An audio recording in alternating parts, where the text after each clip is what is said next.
प्रधानमंत्री मोदी ने कभी भी धार्मिक चिन्हों या प्रतीकों को धारण करने में संकोच नहीं किया। आलोचनाएं हुई तो उनकी परवाह नहीं की। हर बार उन्होंने अपनी आस्था को जन कल्याण की कामना के लिए शक्ति की उपासना से जोड़ा। गुजरात के वडनगर में जहां पीएम मोदी का जन्म हुआ, वहां प्राचीन हाटकेश्वर महादेव का मंदिर है। सेवा और आध्यात्म का पहला बीज यहीं से उनके मन में अंकुरित हुआ।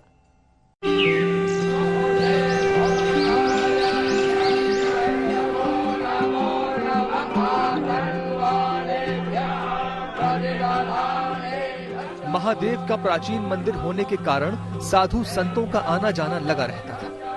मां हीराबेन और पिता दामोदर दास मूलचंद मोदी अपनी तरह से साधु संतों की सेवा किया करते थे। नरेंद्र मोदी सब देखते और सुनते थे कि धर्म क्या है, सेवा क्या है, आध्यात्म क्या है।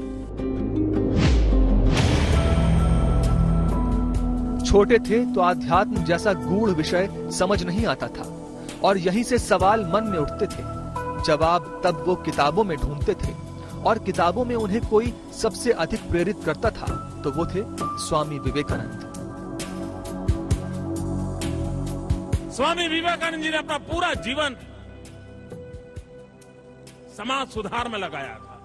एक नौजवान जिसके मन में इच्छा जगती है ईश्वर की प्राप्ति की, परमात्मा के दर्शन के लिए, जो मिले जहां मिले हर किसी को नरेंद्र पूछता रहता है, क्या आपने ईश्वर को देखा है?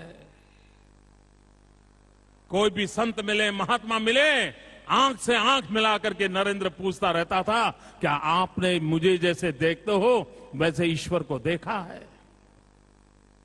और अगर देखा है तो क्या आप मुझे ईश्वर दिखा सकते हो? ईश्वर को देखने की इतनी ललक थी, इतनी तड़प थी, इतना पागलपन था।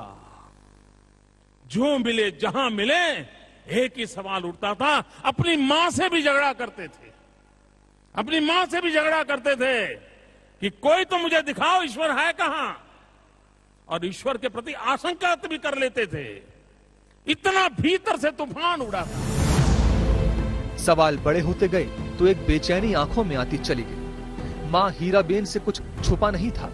वो अपने बेटे में आने वाले बदलाव को समझती थी और अंदर ही अंदर डरती थी।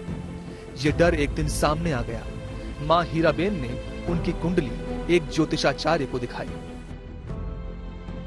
आपका बेटा नरेंद्र लोक राजनीति में कदम रखता है तो बहुत बड़ा और ताकतवर आदमी बनेगा, महाराजा जैसा।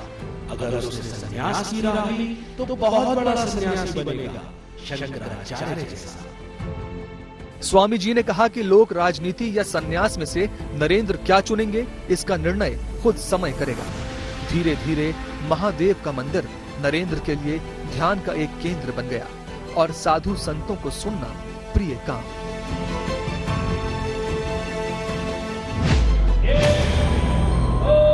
इसी बीच नरेंद्र मोदी आरएसएस के संपर्क में आए और समाज के शास्त्र से बहुत कम उम्र में ही परिचित होने लगे। वो 71 वॉर थी तो हम आर्मी जा रही थी बॉर्डर पे अहमदाबाद स्टेशन से।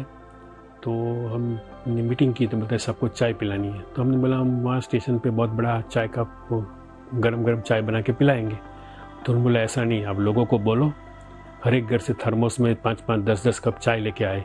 तो उसी तरह पूरा समाज रोड पे स्टेशन पे आएगा चाय देने के लिए, तो सैनिकों का उत्साह कैसे बढ़ेगा। उनका मन शाखा के कामों में इतना लगने लगा कि वो दिवाली जैसा पर्व भी घर की जगह कार्यकर्ताओं के साथ मनाने लगे। जो भाव तब उनके मन में बैठा था वो आज तक कायम है। मैं भी एक इंसान हूँ, जैसे आपका मन करता है मेरा भी मन करता है, और मेरा भी मन करता है दिवाली परिवार के साथ बिताऊं।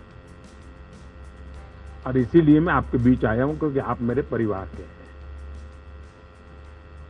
आप ही मेरा परिवार है। वो कहते थे अगर मुझे 100 ऊर्जावान युवा मिल जाएं तो मैं भारत को बदल दूंगा।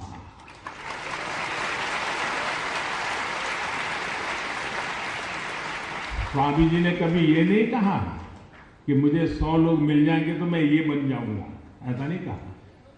उन्होंने ये कहा